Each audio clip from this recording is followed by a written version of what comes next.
Hello, everyone. Are you wondering what is an average salary of a construction worker in Panama? Let's explore.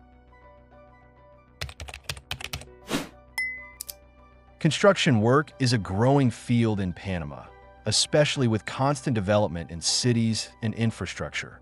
The average annual gross salary for a construction worker is about $12,000, which comes down to around $1,000 per month.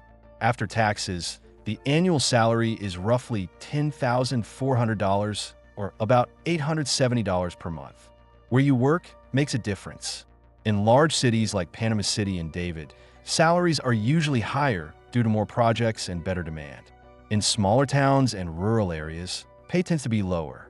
Experience also matters a lot.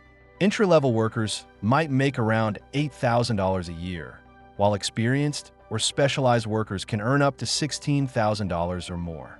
In most cases, having a university degree is not required, but those with one may move into higher-paying roles like construction management, while those without it usually stay in lower-paid labor positions. Please like the video and share your salary in the comments. Thanks for watching, and see you next time. Goodbye.